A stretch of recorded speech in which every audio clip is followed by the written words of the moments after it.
All right, we're live in the peaceful den, which is all feeling all some tingly goodness over here. I'm Jam at Peaceful Media, and I've got my good friend and soul sister, Kaia Van Zandt. You touched your breasts when you did that.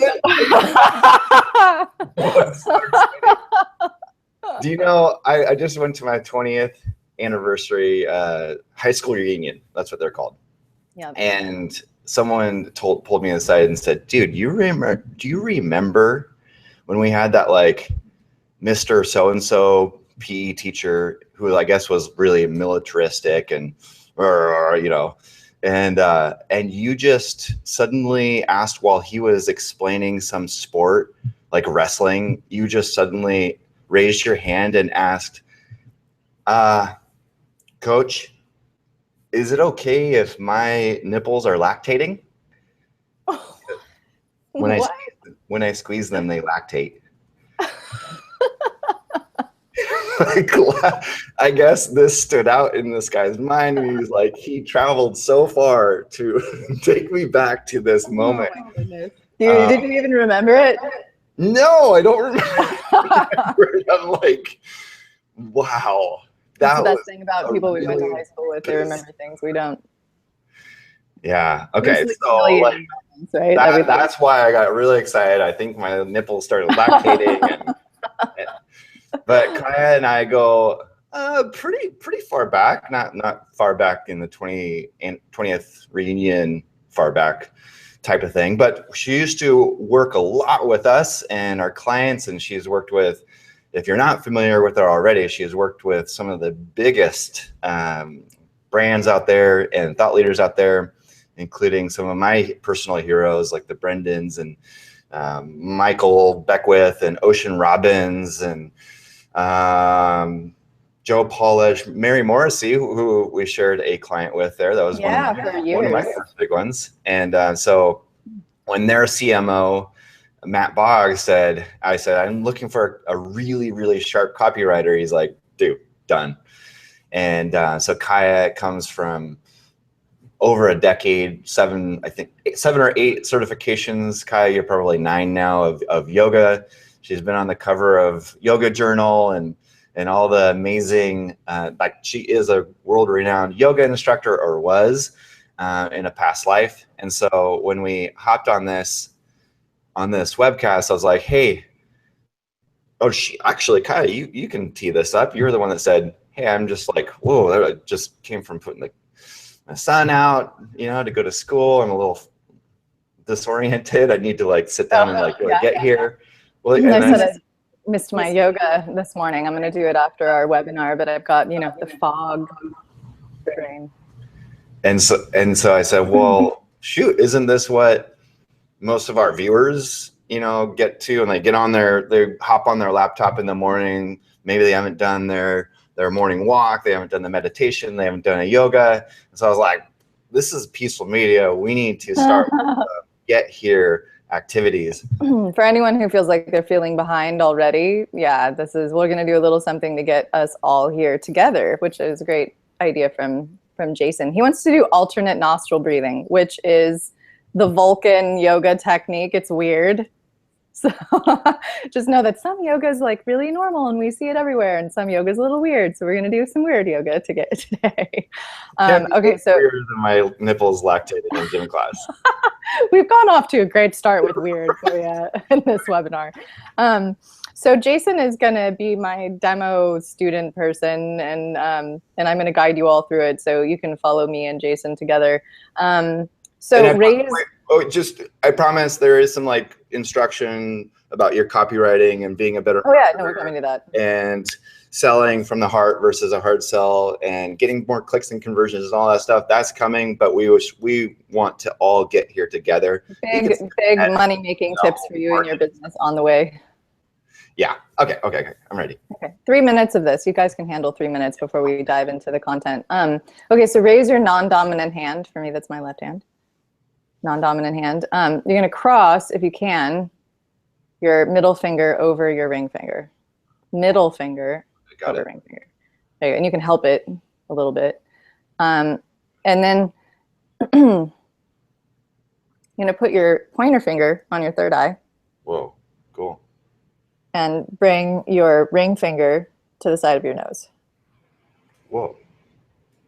And your thumb, I told you it's Vulcan really? Yoga. Yeah. And then your thumb goes to the other side of your nose, but don't close that nostril yet, okay? So since Jam and I here are both on the ring finger to the right nostril, what we're going to do is inhale through the left nostril. I'm not going to put a count to it yet. Just inhale through your left nostril, seal your right nostril.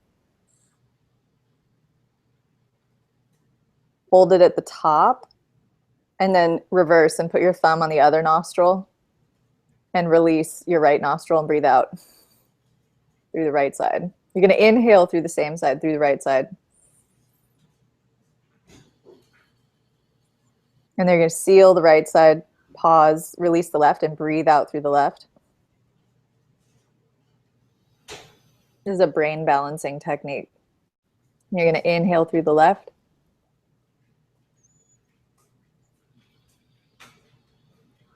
Seal it off and exhale through the right.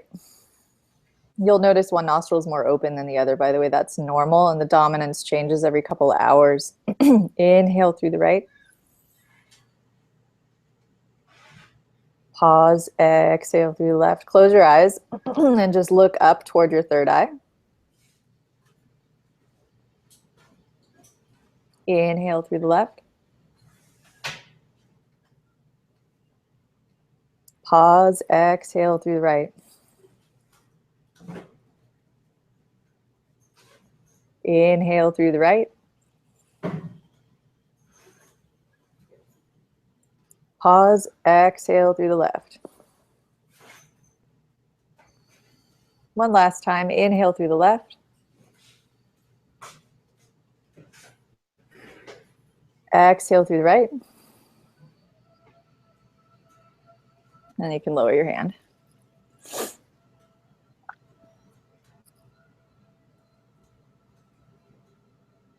Wow. And hopefully. Whoa. Hopefully you feel a little more here than you did 2 minutes ago.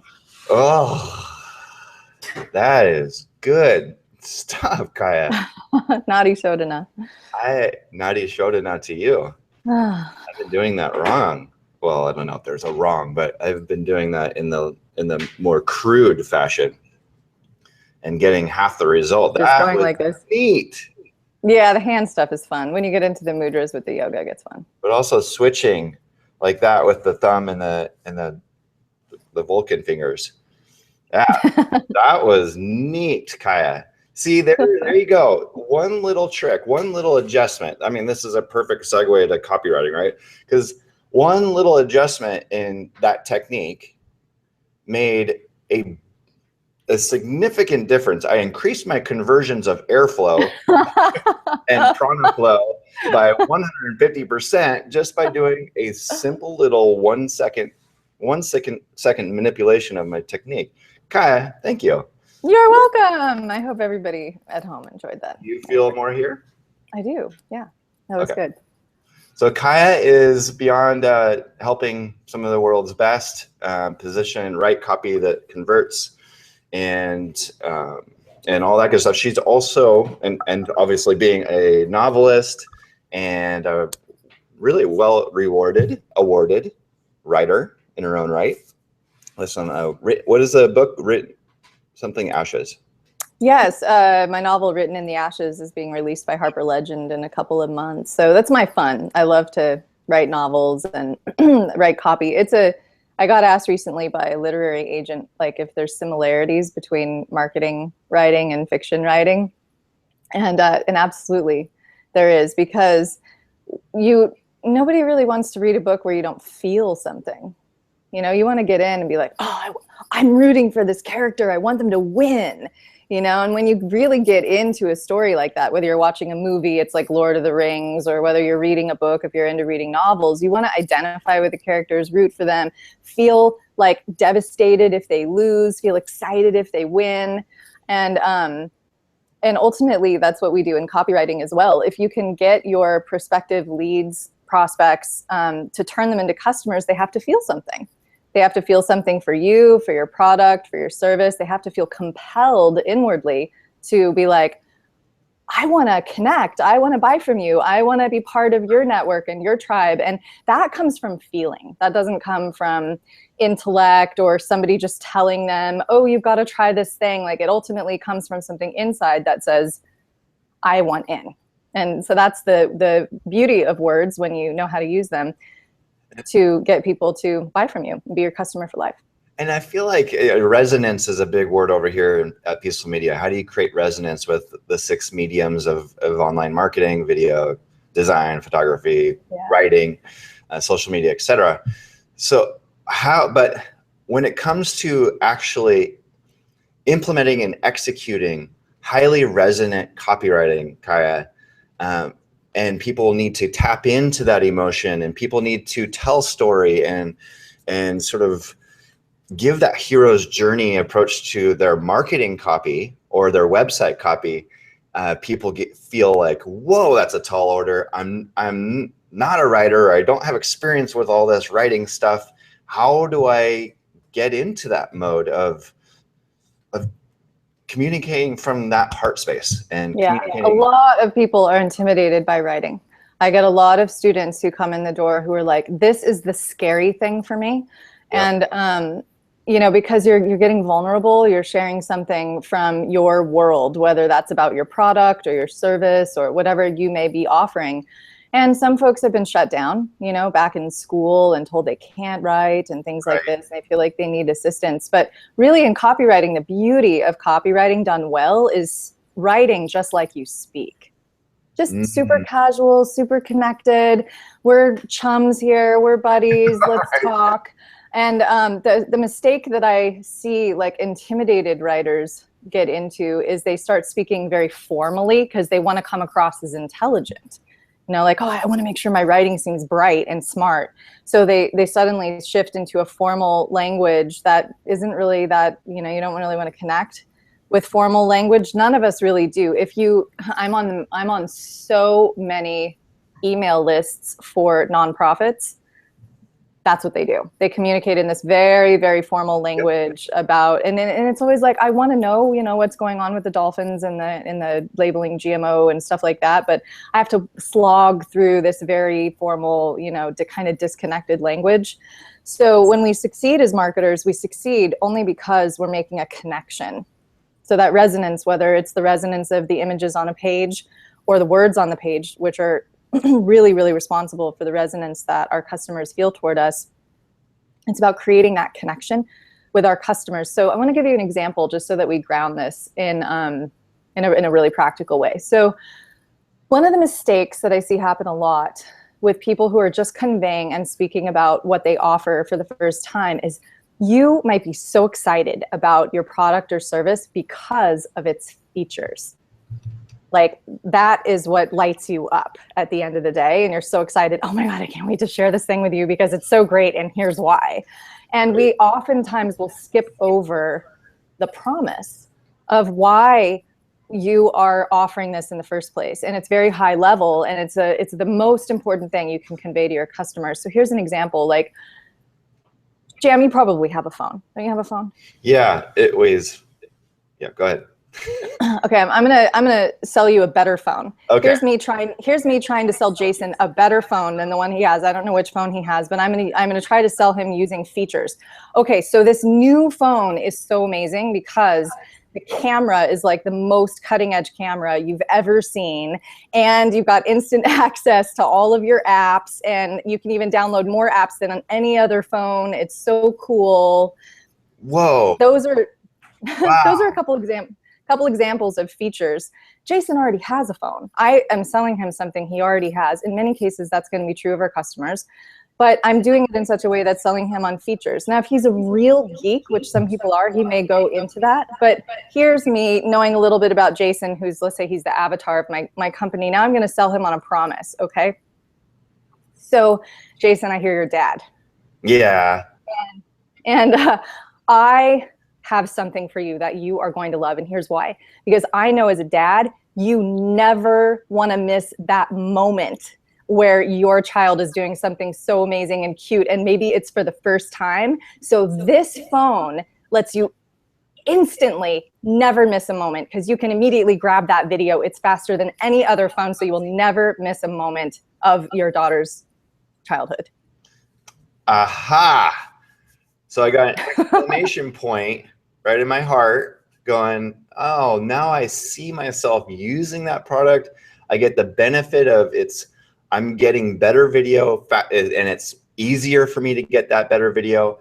Ah, okay, cool. And, then I can get into features like it uploads faster, it downloads faster, sure. It's got better images, like whatever. But I sold him on the promise of you'll never miss a moment with your daughter.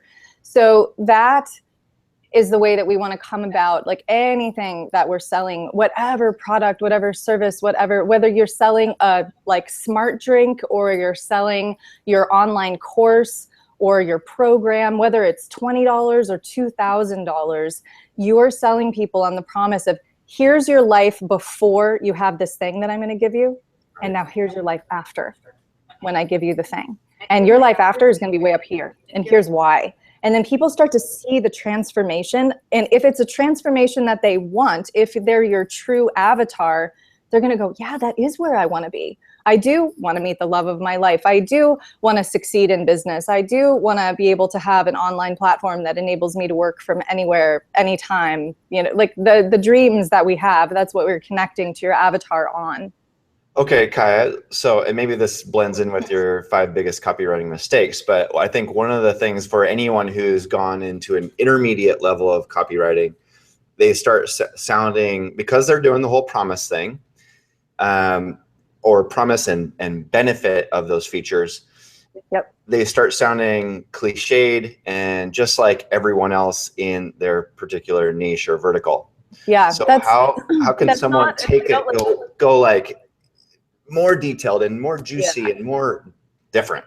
Well, you just use the word detailed, which is great, because although I don't list this as one of the top 5 copywriting mistakes, it is one of the mistakes, and I do get into it in my my free training.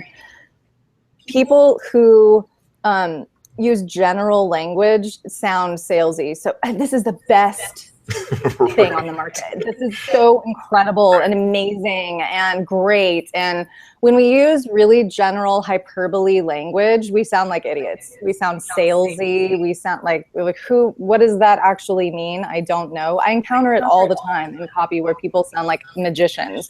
The amazing, whatever, here for you for just 24 hours until it goes away.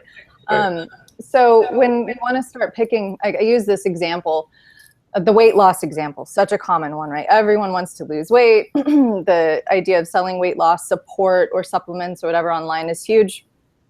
And oftentimes people will say, this is the very best weight loss system on the market. And it's endorsed by this person and this person and this person, whatever. Yep.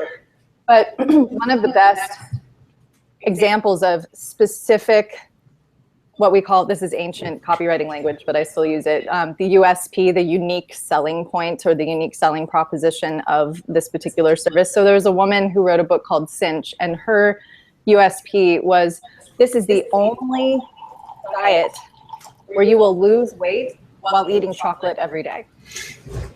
There you go. So that enables you to get specific. It's fun. It's different. You haven't heard it before. It's a little bit of a twist. She didn't say the most amazing diet, or, you know. Or yeah, like the cliche of how to lose weight in 30 days and never get it back. Yeah. Like, oh, there's some creativity. There's something juicy. There's a hook. There's something my mind will remember. That detail about chocolate. I get excited about chocolate. Right. And losing weight and chocolate, the two things I want at the same time. Chocolate. I'm pouring tea. Yeah, pour some tea. That sounds good. It's got lemon in it. Yum. You'd like that. Yeah, tea is good. So what I talk about in my the terminology that I use to talk about the kind of copywriting that I do, because it's a little different than what's out there. And I just want to delineate for folks who are listening, who are learning about copywriting, maybe on the newer side, that the classic language out there, and now let me tell you, it works, is called the hard sell. And the hard sell language in a lot of industries preys on people's pain, fear, shame, biggest fears, you know, stuff like if you want to meet the love of your life and you're reading some copy where somebody's trying to get you to buy a course and they say something like, let me tell you something. If you don't get this part of your life together right now, the odds are you will never meet the love of your life and you will be alone for the rest of your life. That kind of hard sell. Let me tell you that I believe in your fears, that your fears could come true if you don't buy my thing. And that sort of language, let me tell you something, it works. The avatars who are out there who are like really scared are going to go, oh yeah, oh, I do want to get that part of my life together. I don't want to be without the love of my life. Oh, that's terrifying. So that person will become your customer. Will they become your customer for life? Probably not, because every time they read your copy, they're going to feel nauseous. At some voodoo dolled them. Yeah, you just voodoo dolled them. At some really deep level, they're going to be like, God, every time I read this, I feel like I need to take a shower. And that feeling is motivational. Yeah, exactly. That feeling is motivational, and people will buy from you a few times maybe, but ultimately they're going to want to distance themselves from that pain. That's what people kind of move to long run. So when I started my own copywriting techniques with a lot of these personal development leaders, they were like, we don't like copywriting. We don't like sales. We don't like, and this was early, 10 years ago in the space where there was this sense of like, I don't want to give up my spirituality or my integrity in order to sell my services. And I recognize I need to sell my services. So how do I do that? So I started using languages that I call the heart sell. The heart sell. So the heart sell comes from the place of giving value, providing service, using benefit language, painting the promise of the picture of the transformation that someone will get when they buy from you, when they become your customer, and then ultimately the connection that they get to you and your tribe, which is going to be more true for the personal development type of expert online versus somebody who's like selling a product of some kind. But when people yes and no, I mean, you've seen some products become tribal. Yeah, that's true, actually. Look at Apple. And a lot of people try selling it that way too, like Pepsi. The Pepsi commercials are always like the tribe, So it's Samsung, like, yeah, your tribe is really a bunch of sheep. When they do commercials that show all the people standing in line around the block for apples. Yeah. Meh, sheeple. So yeah, the heart cell language is what I teach a lot of, so that folks can feel in integrity with their message, delivered in such a way that the customers can self-identify and go, oh my gosh, that's for me. That's what I want. And then those folks can get on board. And the folks who don't resonate, to use your word, will just kind of slip away and drift away and go, no, this isn't something that I'm interested in. And that's great. You want them to disappear because you want the customers for life. You want the people who really go, yes, you're it for me, and not somebody who's going to, date you and then not want to marry you 3 months down the road after you've invested. And you're really speaking to the difference between quantity and quality, because there's so many people talking about increase your list size by X%. I'm getting 50 leads per minute over here. But then you look at the quality of those people. How many people are opening up and engaging, replying, clicking through to all of your goodies out there in the universe? And that's going to come to the quality of those leads, which the heart sell approach is designed for. When you have high quality leads, you only need 1,000 of them and you have a viable business. Oh yeah. No, I've experience of working with someone who had a less than 2,000 person list and they were doing easily 6 figures. Yeah, and you've probably, like me, worked with people who have like a 400,000 person list and they can't get opens. And people aren't interested. And they're like, well, how do I make money off of all these people that I have who aren't interested in what I have to sell? And that's a big problem.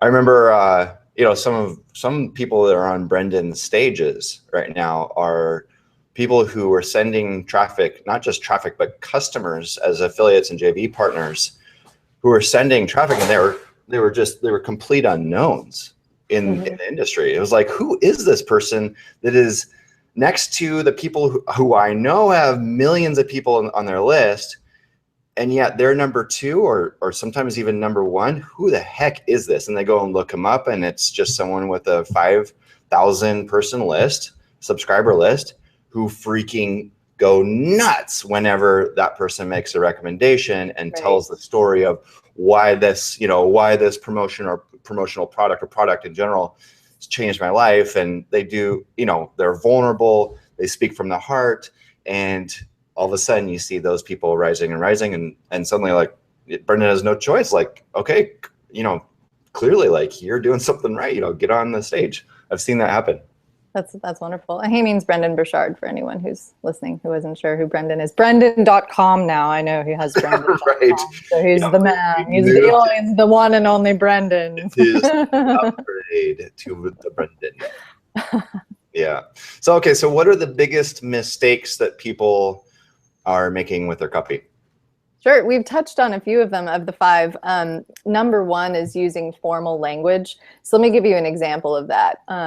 Yep. Hey, everybody, I'm going to talk to you like you're a football stadium because I know I've got 10,000 people on my list. So, hey, everyone, don't you want to come see me, when I go speak on stage at such and such on such and such a time? And I hope you guys are doing really well. And that kind of like speaking to everybody, or sending out an email that doesn't have somebody's first name that says, Dear friends of my organization, let me tell you, la, la, la, la, la.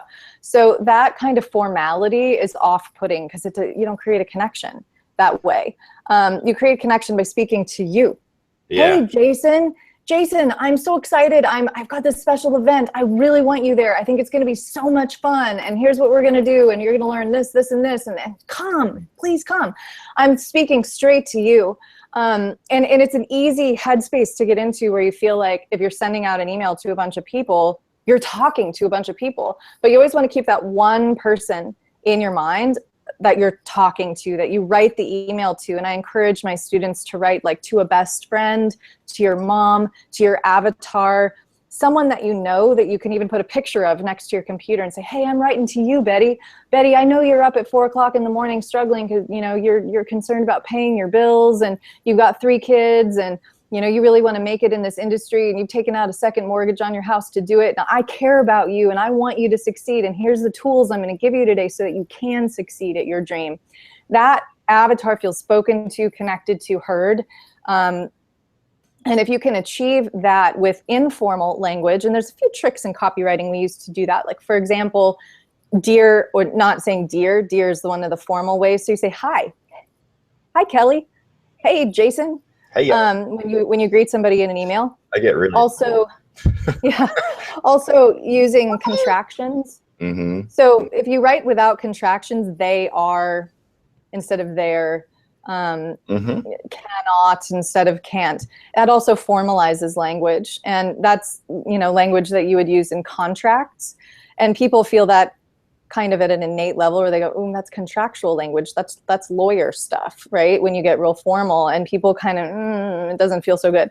But when you start typing the way that people speak in conversation, and it turns into lingo, and I don't mean like drifting into emojis and getting like really, kind of crazy with your writing, unless that's your list and you're writing to teenagers, I don't know.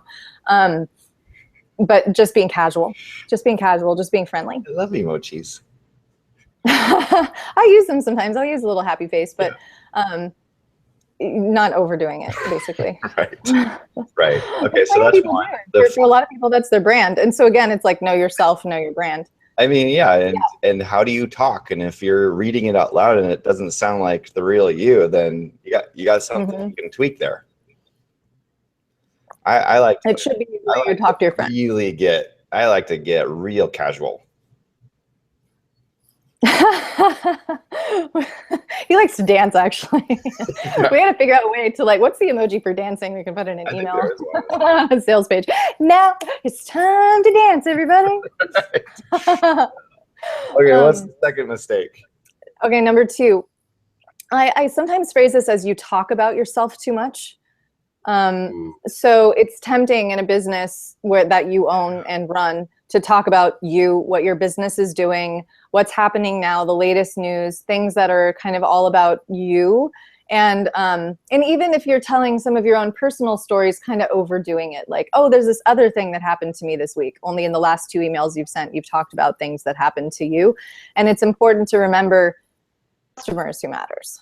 They're the ones who need to get their needs met. So whatever you're sharing should land with them around a way that they can connect to the work. So here's an example of how I did that in a recent email that I sent to my list. So my list, because of an affiliate who promoted for me, has a lot of folks on it that are older than I am.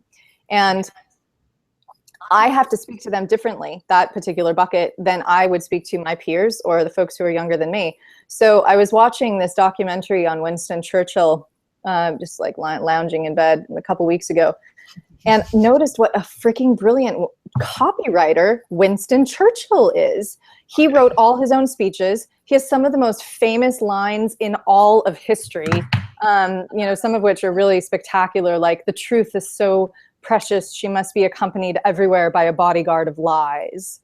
Whoa. The man was just such a turn of phrase. So I said, most of the folks on my list are a lot older than me. I'm going to write them this thing about how Winston Churchill was a great copywriter. And that got like a 55% open rate with all these click-throughs and shares. People were like emailing. I got all these new opt-ins from my list from that email, because folks of that generation loved Winston Churchill. This was high value to them. I shared some amazing Churchill quotes that I particularly loved and shared, if you're wanting to do stuff like this in your business, this is how you want to stand out and here's how you can do it. Quick little simple email, not about me, not about my business, not about anything aside from celebrating something wonderful in life that I thought they would appreciate. So actually our friend Matt Boggs has a great line for that. He calls it keeping it in their garden. Matt's the CMO of Mary Morrissey that Jan mentioned earlier. He says you want to keep the language in their garden, not in your garden. So if they're opening your email 6 o'clock in the morning with their coffee, maybe they're going through a divorce, and they're like, what am I going to read through in my email today? Because we're all scrolling through the inbox. You want to be that person who stands out, who goes, I get where you are right now in your bathrobe, having had a terrible night's sleep. Your dog just died, whatever, and this is the email you're going to want to open because you're going to have a connection to me and I'm going to do something for you, versus folks who just get, and we call it getting salesy. It's one of the ways in which somebody gets salesy. They just talk about themselves all the time. And salesy is something that turns us off. Yeah, I mean, there's so many parallels to the offline that you can use just to remember. How do you behave when you're going into a party or a networking function? Mm-hmm. Are you the one that's constantly like, I, me, I did this, I did that, I went to this school, I went to that school, read Oriah Mountain Dreamers, The Invitation, start there and then get into the space of how can I add value? How can I empathize with you and be in your shoes for a moment and understand how we can connect here? What's in between our bodies that we can share energetically? Yeah, and that equates to sales, because people will resonate and they will connect. It equates to real connection. It's more than, it obviously transcends. It connects to building a tribe. Yeah, which is ultimately what we all want out of our business. That's when people go, when they come to your funeral, they go, I always just felt heard and cared for and better walking away from my experience with Kaia, or me or whatever. Yeah, it's what we all feel in our business. That kind of took me to a really somber place for a moment there. I go there every morning. I just experience my funeral and go, what will that be like? Anyways, another conversation. So wait. Let's go back. I need back to the Vulcan yoga technique. Was it ring finger over middle? I do ring finger over middle. Yeah, that's how I do it. I think probably, can you do it the other way? I don't think you can do it the other way. I can't put my ring finger over my middle. I put the middle finger over my ring. My middle finger over my ring finger. It's middle finger over ring. Oh, yeah. That's way easier. Yeah, it's middle finger over ring. I can't even get my ring finger over my middle finger. Got it. Okay, prana recharge. Let's go to number 3. I'm jotting this down. Number 3 is really specifically to emails, because so much of us have businesses where our emails are what's bringing in the sales. So that one is selling something in every email. And that comes back to what you said earlier about providing value. For example, the Churchill email that I sent out, that was a total give. At the bottom, I think I said, feel free to forward this email to anybody you think would like it. And then I had the link to my website, but I didn't even sell who I am or what I'm doing. I got a bunch of opt-ins from that email, but I wasn't selling anything. You want to have a ratio of at least 3 value emails to every sales email. I like to even go more 4 to every 1. Some businesses will just try to sell something in every email. Well, whether they're selling their own stuff or they're selling and promoting for an affiliate or a partner, and you will burn out your list. They will get tired of hearing from you. Nobody wants to be sold to all the time. We've all had that experience of, either an over-enthusiastic friend or going to a seminar where we just feel like, I have to sit here through how many sales pitches? Oh my God, really? We're there like to take notes for ourselves and our business on our lives. And if we just feel like we're sitting through one endless sales pitch, we shut off. We want to go out and have, a martini, whatever it is you want to do when you want to escape that. And hug trees. Yeah, go hug trees. There you go. Selling something all the time can actually damage your business. Now, a lot of people get scared and they feel like, well, I got to sell something all the time because I got to make money at this. I don't want to go back to my day job. So there's this sense of panic around it, and you've got to unplug that and be like, I'm here to provide value. I'm here to give my gifts. I'm here to be of service. And it's totally cool if not everybody wants to buy from me. I'm going to be the giving tree. I'm just going to keep giving abundance and creating abundance and offering abundance. And then there'll be the few people who want to come in and buy from me. Fantastic. And that will sustain my life. But it's staying away from the fear factor in the copy. 2 books now that are on the recommendation table. Kaia's recommendation, actually both of our tables. So you're going to go get The Invitation from Oriah Mountain Dreamer. And then you're going to go get The Giving Tree by Shel Silverstein. Okay. Yeah. Okay, and we could go on a extreme tangent here, but I'm going to just humor me for a second, audience. Is this why do you think this has something to do with why you see some online teachers or thought leaders do one big marketing sales push per year, or maybe 2, but one big one that sustains revenue across the entire year's worth of cash flow, instead of doing promotion every month or promotion every week? Depends on the business. It depends on their business model. I mean, I've seen certainly like Ocean Robbins is a great example where he has the Food Revolution Summit, and it's every May, often end of April into May.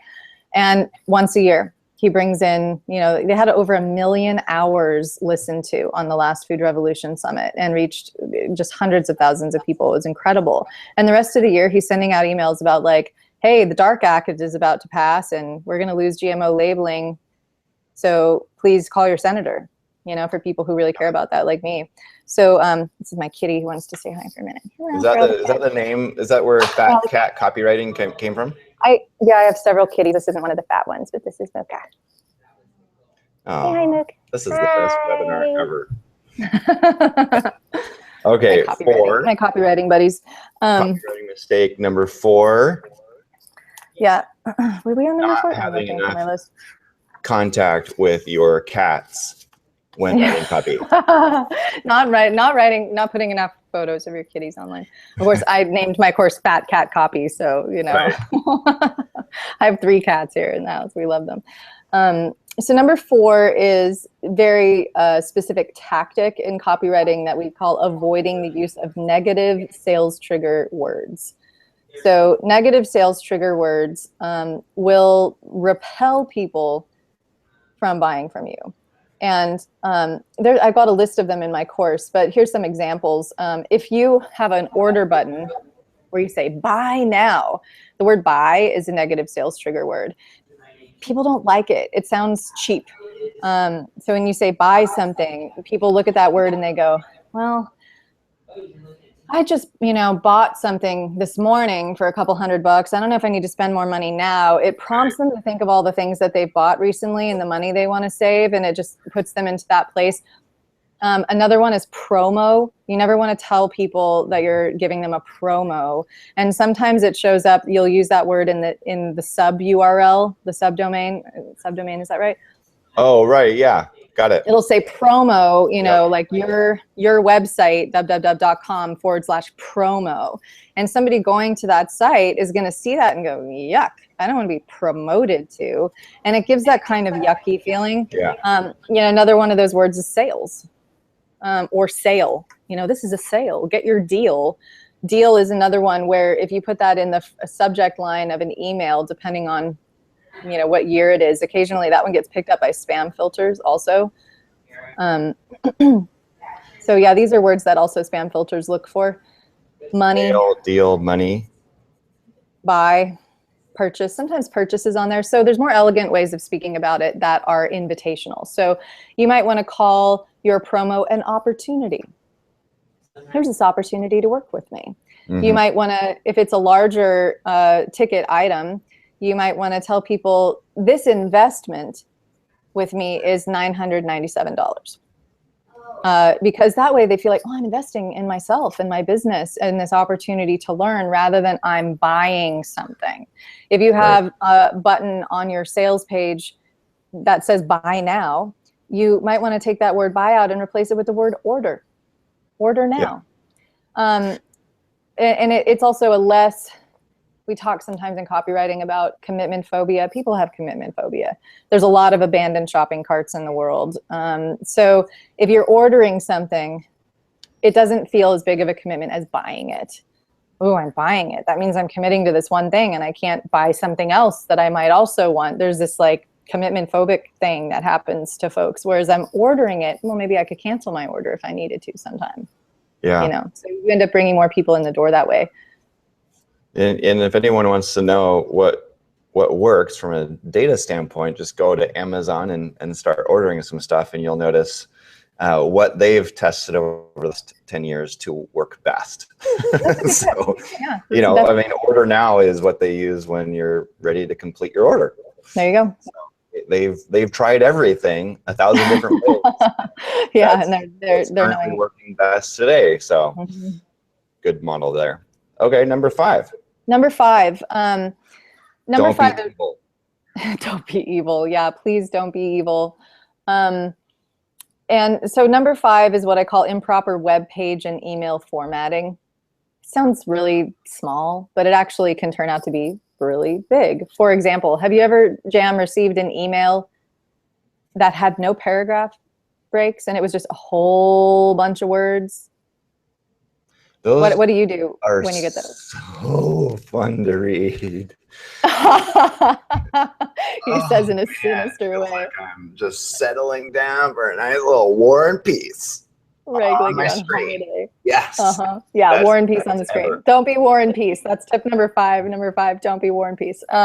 So yeah, the lack of white space is very, very common. Sales pages, emails, opt-in pages. We want to invite people to read, because on the internet, it's not like reading a book. If you've decided to open a book and read a book, you are committed to reading whatever it is you want to get out of that book. Now, whether you're a skimmer or you're a hardcore reader like I am, where you read every word, there's a commitment involved. You've opened a book. We know what a book means. But if you're online, you're a click away from Facebook. You're a click away from Twitter. You don't have to commit to reading anything like if you don't want to, right? From the left and the right and the top, and one click away from other places that are more fun to be. Not to mention, this is in your pocket going, touch me, touch me, talk to me. I want to lick you. My phone doesn't say that to me. Oh, it's a great app. I need a new Mine's phone. A scratch and a sniff and lick. So like, here's another example. The font is too small.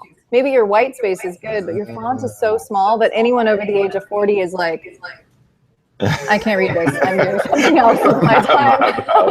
I love that demonstration.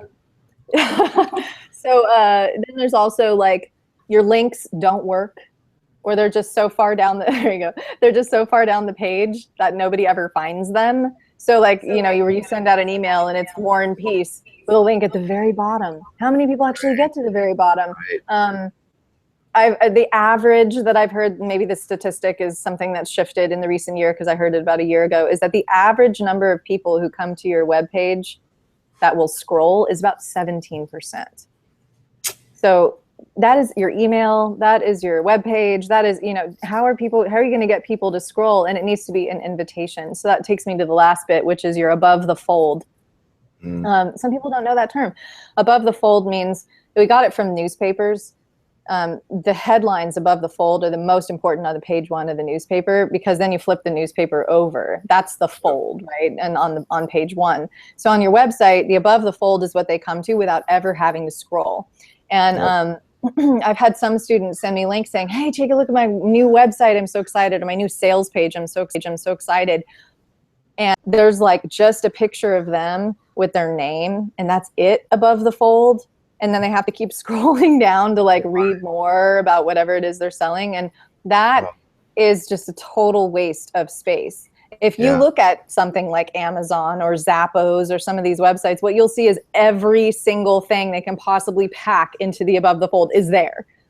They have menus and sub menus and, you know, your recommendations, like everything is in that tiny little square, because they know you're not going to scroll. And that's what they have found is going to convert the best. So they give you all these options. So you want to use your above the fold real estate really, really well. Oftentimes these days a video goes in the above the fold real estate with an order button or a really nice headline. If it's an opt-in page, it's often a very beautiful photograph with a call to action and the fields to enter your name and email in order to subscribe to whatever it is that you want there. Right. Actually, you're using that approach over on your masterclass opt-in. This is a great time to just I would recommend going and checking out Kaia's free masterclass, copywriting masterclass. Kaia, what's the sub-headline on that one? I knew you were going to ask me that, and then I was like, I don't remember it. I have it up, but it's on one of my other tabs. Oh, you do? Okay, so hang on. We'll see who finds it first. It's hilarious. I was like, oh, yeah, I don't even know my own. Copywriting secrets for clicks, conversions, and customers for life. And I have this great screenshot now. I'm watching it right now. You know what it is? It's fatcatcopy.com/masterclass gift. So www.fatcatcopy.com/masterclass gift, all one word. Oh, that's different than what I'm looking at. Gosh. It is? I feel like I'm missing out. But I'm sure it's got the same video of you teaching some of the same things we talked about today, yeah? Oh yeah, that's the opt-in to the masterclass, and it's free. Got it. Okay, I'm on the other side watching the video, and Kaia is just if you want to watch someone teach copywriting and teach it really well and teach it from a grounded space and a space that didn't cost Kaia $100,000 to go and shoot. No, it's me actually sitting right where I'm sitting right now. Right. I mean, so there's a lot of takeaways from this, whether or not you're interested in being a better copywriter or communicating with your audience better. Watch it from a learning standpoint of, oh, okay, interesting. I guess I don't have to go drop 10K on all this bazooza out there in order to get my message out there effectively. Yeah, well, take the free training, please, because it's out there. I created it for you. There's a free masterclass, and then there's 3 high-value videos that come after the masterclass, and you just absorb it all and go use it in your business, because copywriters are one of the most expensive people to hire for your business. So I've been on some retainers for $60,000 a year. As a copywriter, some copywriters who are senior copywriters like me make several $100s an hour. If you're going to hire a junior copywriter, you may not even get your needs met, paying something like between $20 and $50 an hour. So that's a lot of money to spend in your business on somebody who isn't you.